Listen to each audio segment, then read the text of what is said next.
Hi, everybody. Welcome to a live edition of Inside the Texans. We're live inside the lobby here at NRG Stadium. We're out of the cold, although it's a little chilly in here right now, but it feels a lot better than outside. Hey, we're going to talk some Texans football like we do each and every Monday, live at 11 o'clock here on KPRC2+. We're also live on click2houston.com and our YouTube page as well. Of course, Randy McElvoy here, Aaron Wilson from click2houston.com, Adam Wexler, Sports Talk 790, co-host of the A-Team, and Cody Stutes, the owner-host of HoustonFootball.com, also all over YouTube with Texans coverage each and every day as well. Guys, the regular season is over. It's been a long road to get here. 10 wins later, AFC South champs. It's playoff time. We've hit playoff week. How's it feel? They have to get ready for the typical 3:30 Saturday afternoon start. So it's a short week Shocker, for the Texans. By the way. Yeah. Obviously, going to the game itself, starters actually got done exactly what I think DeMeco Ryans wanted them to get done. Certainly on offense with CJ throwing 6 balls, completing 6 balls, getting into the end zone on the opening drive, and getting he and Joe Mixon and slowly everybody else out of the game to prepare for what's most important, the playoffs. Right, when you look at the blueprint of how things were orchestrated, that's perfect, and that's exactly what he'd hoped for. Took care of the guys, got them out of the game, no big injuries. You look at now, turning the page to the playoffs, they're a team that they want to be a dangerous team, like Joe Mixon said, a force to be reckoned with. Yeah. We'll see if that happens, but hey, they got a puncher's chance. They're in the tournament. The Chargers are not, and the most formidable opponent. I think they have a decent chance to be competitive with them. I don't know about games down the road if they get past this one, but hey, the Texans are back in the playoffs, and the tradition continues on Saturday at 3:30 p.m. Cody, what do you think coming out of this? It's 10 wins. It's a weird win yesterday because the offensive guys didn't even play. But what do you take out of that going into playoff week? It's probably not as many wins as a lot of people hope for, and to have the same record as the previous year, and then to have some statistical drop-off for C.J. Stroud, probably not the thing that everybody's content with, but you win the AFC South again, and you find yourself with a home playoff game again, and now it's a clean slate. It's a fresh start here, and you don't have to worry about the regular season record. It's just what can you do from here on out. Win or go home. Win or go home, that's what you want every time when you make the playoffs. And, hey, if you want to build on what you did in the regular season, you got to go out there and face a pretty formidable duo in Justin Herbert and Jim Harbaugh over there with the Chargers who are coming to town. Talk briefly of the Chargers, and we'll come back. We'll circle back to them at the end of the show. And, guys, Trey went back to the station, walk me through it. We've got a couple of graphics. The matchup itself, it'll be the Chargers. We were waiting yesterday to find out if the Chargers were going to beat the Las Vegas Raiders to actually make this matchup happen. Otherwise, it's going to be Pittsburgh Steelers. I personally, Wex and I, you and I were talking walking into the building today, I kind of wanted the Steelers in this first round. Instead, you can't control it. You go with what you dealt with. It's going to be the Chargers. Yeah, the Chargers are a team that I think got better throughout the season. I think because of the play of Joe Burrow, and Josh Allen, and Lamar Jackson, people didn't realize that Justin Herbert had an unbelievable season. He actually led the NFL in fewest interceptions and lowest interception rate. And because of him, they're in this position. They actually have 2 really good targets in McConkey and Quentin Johnston. These are guys the Texans are going to have to deal with, I think. Yeah. But if you really look at what the Chargers did well this year, it was really one thing beyond Herbert. They don't give the ball away. They turned the ball over 9 times the entire season. And the Texans the last couple of weeks against better competition, specifically Kansas City and Baltimore, they didn't force any turnovers. If they don't force any turnovers against the Chargers, I think they're in for a very unfortunate and brief tenure in the postseason. But again, looking at what they do, if they do the things that they do well, and that's getting after the quarterback, they had another franchise record in sacks. They did take the ball away a lot during the middle portion of the season. They obviously got to get that back. Yeah, that's the potential edge, is the pass rush. And Will Anderson Jr., unlike when he was rested on Sunday, he'll be out there with Daniil Hunter, and they'll be attacking Justin Herbert. A very athletic, big quarterback, throws a great football. I think that when you look at the matchup, they got to be careful about Derwin James. They got to be careful about some of these guys on defense. They've got some good pass rushers too, and that's the real Achilles heel of the Texans. Even though the offensive line played better against a Titans team that I don't think had a lot of motivation, they're trying to get the #1 pick, and they did. You look at where they stand right now in the playoffs. maybe this is the blueprint. You can run the football, you play some defense, and you take care of the ball, and they have a good chance to at least be in it in the fourth quarter. I think that their matchup isn't as unfavorable as maybe some would look at it as. I look at the Texans and their team that, yeah, I could see them winning this playoff game. We have a graphic, and if we could pop it back up, just the matchups in the AFC. We're just talking AFC right now. Cody, I'll start with you. When you look at this opening weekend, you've got Denver and Buffalo, and you got Baltimore and Pittsburgh. When you look at the bracket, what do you think? What's I got to imagine Baltimore's pretty happy with their draw. This Pittsburgh Steelers team just hobbling to the finish line. 4 straight losses headed into the playoffs. That's awful. And for Buffalo, it's not Joe Burrow and that explosive offense from Cincinnati making the playoffs. It's a rookie quarterback. Now, I get it. It's Sean Payton, and he's had a lot of success in the NFL. It's a rookie quarterback coming to town against a team that is really, really good in what the Bills put together. So it's a really fun AFC matchup. I don't know that you're going to get too many upsets in this one. I don't love Denver's chances. There's no chance the Steelers are beating the Ravens. I know it's still the divisional matchup. Everybody expects it's going to win. Yeah, so it should go very chalky. I think the one that's kind of a toss-up is this matchup. There's going to be some people that think the Chargers are going to come in here and just smoke the Texans because they're really efficient, and there's going to be some people that think the Texans, because they're at home, they've got a good defense, are going to be too much for Justin Herbert and company. So this is the only really, to me, matchup that's got a lot of unknown to it. It feels like a lot of people are going to be on the Bills on this one, a lot of people are going to be on the Ravens on this one, and rightfully so. And then Kansas City's just sitting back like usual, hanging out. Just wait, get a little rest.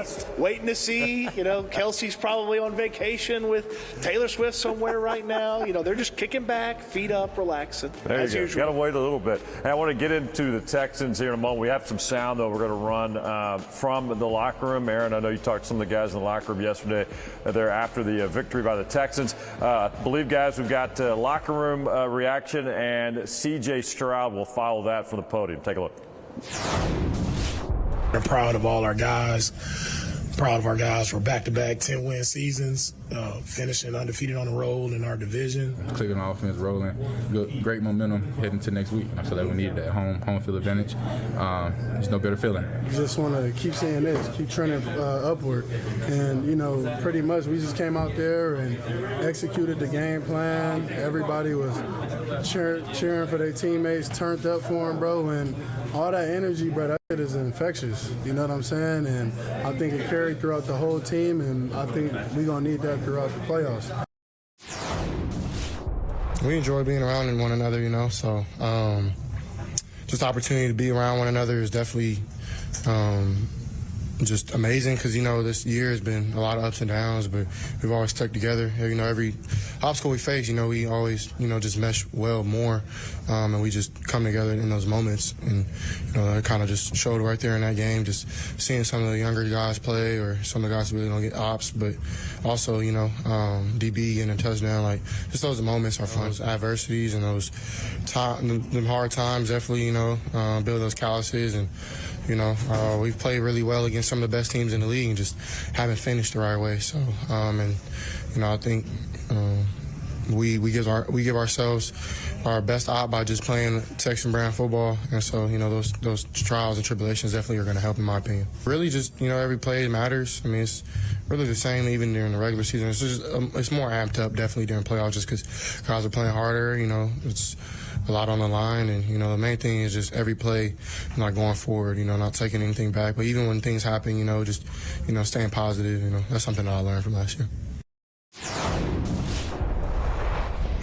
All right, that was some reaction after the victory yesterday by the Texans there in Nashville. You heard from D'Amico Ryans, Nico Collins, also Joe Mixon, and then C.J. Stroud just moments ago there at the podium. As you see some of the numbers coming out of it, again, it was one series. That was the deal. You got one series. C.J. was one and done. Joe Mixon one and done.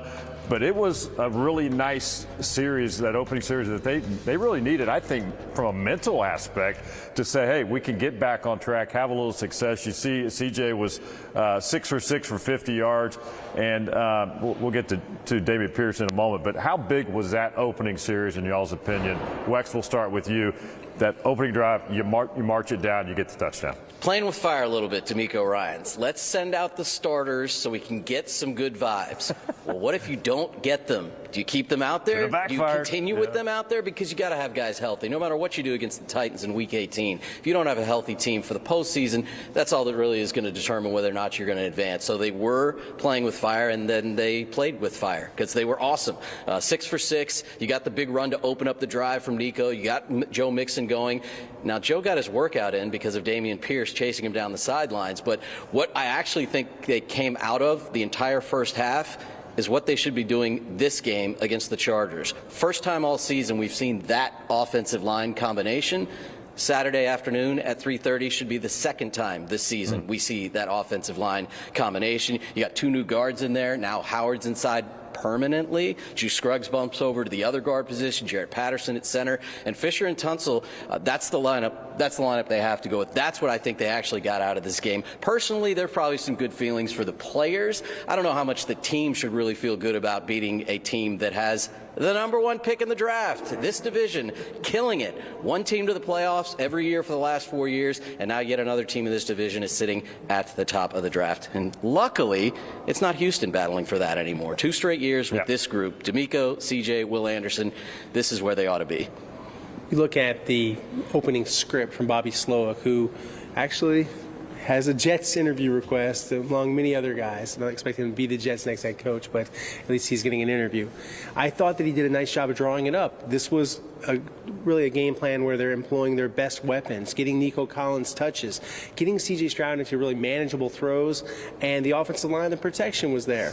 It's just a snapshot. We don't know if they would have sustained it for a game against a good opponent, but at least for a team that was so embarrassed on Christmas against the Ravens, they can feel a little bit better about themselves. I kind of like what he did. I think you got to at least give your guys a chance and say, okay, we're going to take a small gamble here, and luckily they got out of it with no injuries. You look at where they are now as an offensive line. I was talking with Juice Scruggs, and he felt comfortable at right guard, the 3rd position he's played this year for them. And overall, it looks solid. And if they can run the football, be downhill, that's what they've been wanting to do. He said all year they wanted to run the ball. Well, I think it's time to run the ball in the playoffs because there aren't a lot of weapons after Nico Collins. Yeah, run the ball, stay ahead of the change, something they did a whole lot better of in the games they played well offensively. Look, the 6th time this season they opened with a touchdown drive. Like that's a nice little stat for them. It's exactly how you draw it up with the stars getting the ball, and you get the little Tennessee toothpaste, the Nashville mouthwash to get that Christmas day out of your mouth. And you're right, Wex, you're playing with fire. If it doesn't look good, do you do the preseason thing where they get one more drive? If they'd gone in there and kicked a field goal instead of scoring a touchdown because they've had red zone woes this year, did they get one more drive? But they didn't. They put it in, they punched it in, they got the point. They move on and they get ready for the I got a little nervous that Nico was still out there a little longer. I was like, just please get him off. You had to get him to 1,000 yards. I know. You had to get Mixon to 1,000 yards. He was chasing that, but the what if crossed my mind. Like, we don't need another injury, and you wish you would have pulled him. But anyway, we'll see how that played out. They left him in a little bit longer, and CJ got it done that opening series. They got the touchdown to Nico Collins. All right, so we got more sound, I believe, coming in from yesterday. This is head coach D'Amico Ryans at the podium talking about the win over the Titans. Just in a strong manner, proud of all our guys. Proud of our guys for back-to-back 10-win seasons, finishing undefeated on the road in our division. Just efforts today by DP, starting with him, to have over 170 yards rushing and a long run. Like, it was really good to see him be productive and make plays for us in the running game. And I thought Davis did a really nice job stepping in. He's efficient, moving the football down the field. CJ, our first drive out, thought he did a really nice job of operating, running the offense, guys operating in an efficient manner. So just proud of the collective effort from everyone. For us, and everything I talk about for me is like owning the present moment. So right here, right now, I feel like our team has played really good football throughout the year. We've earned the right to play postseason football, which is always our goal.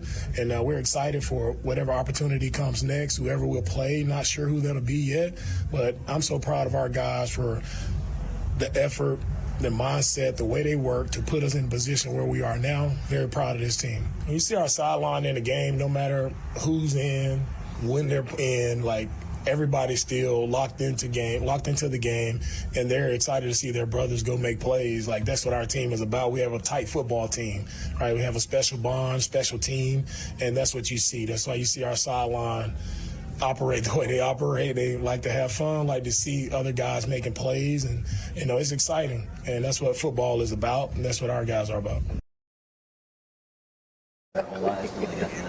All right, that was head coach D'Amico Ryans there after the victory. Of course, relaxed. He knows they're punching their ticket to the playoffs. They got that done when they won the AFC South. But back-to-back seasons, they won the AFC South, back-to-back 10-win seasons. It's a nice start, guys. Let's begin with that to the D'Amico Ryans era. Very consistent these first 2 years. Yeah, there's a spot for the AFC South Division Championship banner already inside NRG Stadium. Now, I think they want different banners at some point during this franchise's existence, but clearly where this team was when Nick Caserio got started, when they had the first 2 seasons where they were obviously playing for draft position with the coaches they hired and the players they put on the field, it all really got started with D'Amico's hire, with those draft picks, with Stingley and Collins from the previous 2 drafts and everything they've done since then. And you saw what they've done in free agency essentially on the field to open that game on both sides. And what they were able to do, again, to start that game the way they did, to have some confidence. CJ Stroud had a major league drop-off from last year. We know there are a lot of reasons why. Some of it on him, which he acknowledged, some of it on some of his mechanics, his footwork, even the way he's getting rid of the football, which I also think is a little bit a part of what was going on in front of him.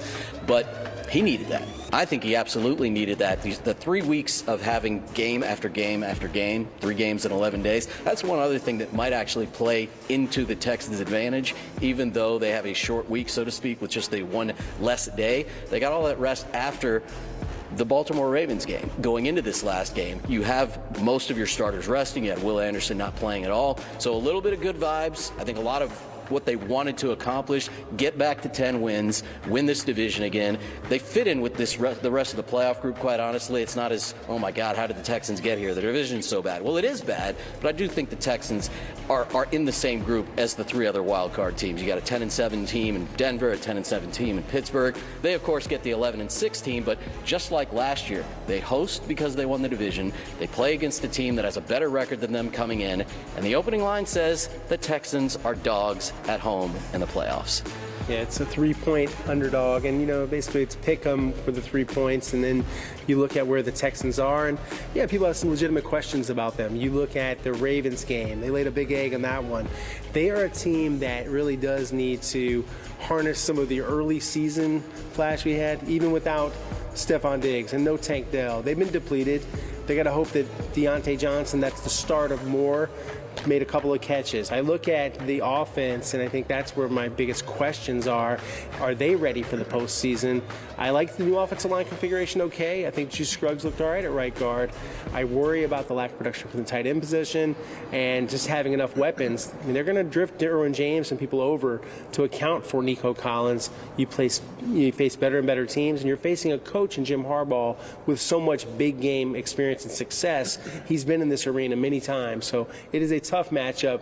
But I look at the Texans, I still think, despite it all, they're going to be competitive. Literally been in this arena back about a year ago this time, winning the national title with Michigan. Cody, I want you to weigh in, too, when you look at the win coming out of Tennessee. It felt good, at least temporarily, but you're getting now to playing top caliber competition coming up. Are the weaknesses, the issues going to be exposed again? Yeah, that's the thing, is Tennessee does not have the ability where they are right now to make you a bad football team. The Chargers absolutely possess that. You see it when the Ravens were in town. When you face really good teams, you have these hiccups that the Texans have. I think you look at the Chargers and you look at the efficiency with which they play on both sides of the ball. That's kind of what D'Amico Ryan's been chasing all year long. Don't worry about the other team. If we do what we want to do, then we're going to be a good football team. A lot of times they didn't do exactly what they wanted to do, and it showcased, and they had some rough moments. But if they could be efficient, get what they want, a la what the Chargers do basically every week, then it's going to be a very competitive game. They're going to be right there with the Chargers. They can hang tough with them. All right, now one of the cool plays coming out of that victory yesterday, we all saw it in that second half, early fourth quarter, I believe. The fumble recovery, Derek Barnett, the big guy picked it up, raced in. I think he carried a Titan, at least one guy, inside the 10-yard line all the way to the end zone. Kinsey right. Yeah, it was pretty fun to watch, and he enjoyed it. He had a great day overall with a couple of sacks as well. We've got the call from the Texans radio voice since day one. That would be Mark Vandermeer.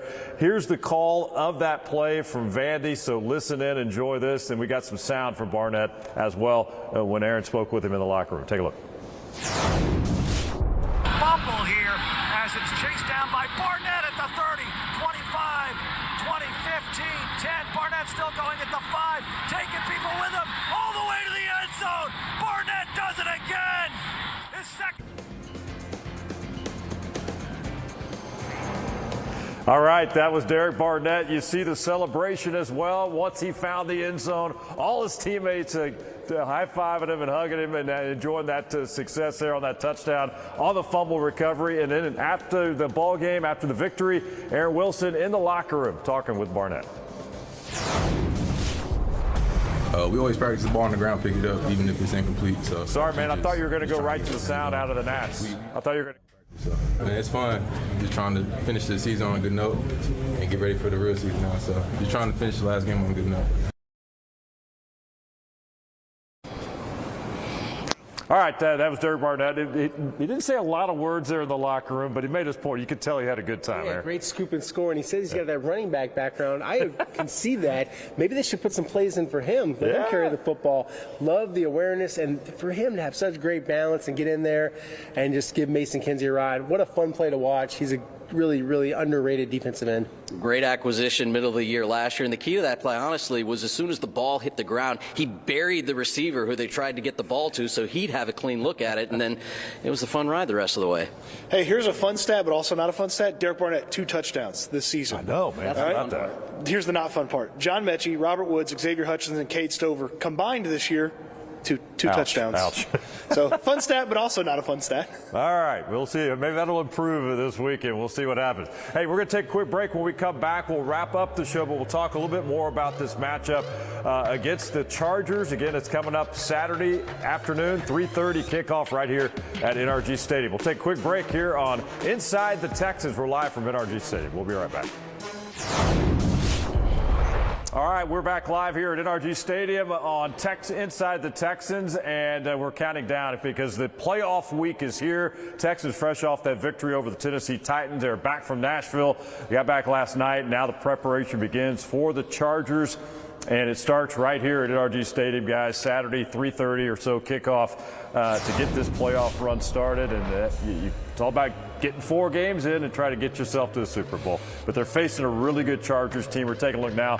Harbaugh's done a nice job first season on the. It's why they hired him. It's why they targeted him. It's why they paid him what they did. And it's why the Chargers are in a much better place now that they have a legitimate NFL coach, unlike the previous coach that Justin Herbert was working with. And honestly, I think the experience with Herbert and Harbaugh might be where the Chargers really feel good about things. It's not the first playoff game for Justin Herbert, although his first playoff game was a disaster. They were great in the first half against Jacksonville. Then they completely fell asleep in the second half, gave the game away. Harbaugh has tons of postseason experience. He won the national title. He's coached in the Super Bowl. He's been around the game. I think that actually plays very well for them. But by the same token, C.J. Stroud's playing in his 3rd playoff game. He won his playoff game here and played very well against the Browns, learned about what it's like to try to win on the road against the Ravens the following week. Obviously came up short, but I think all those things together, there's not much of an advantage, I don't think, on either side. Nationally, I guarantee you they say, Jim Harbaugh and the coaching experience, they'll give them a huge advantage, which I think is unwarranted.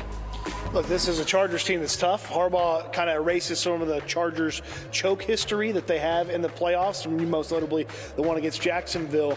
And this guy is one of the most accomplished non-Super Bowl winning coaches. I mean, he's been to one, constantly in the NFC Championship with the 49ers, and now right here in the playoffs in his first year. Oh, by the way, won a national championship with Michigan in the meantime. But they put together a really good team. Like Harbaugh can only do so much. It's the guys that go out there. It's a pretty good defense. I mean, it's actually a really good defense when you start to look at it. You know the names, Joey Bosa and Khalil Mack. They're a lot older. They got some other guys that can take care of some business for him, too. Bud Dupree rushes off the edge on his fifth team now. He's been in the league for a decade now. And then Tui Peloto.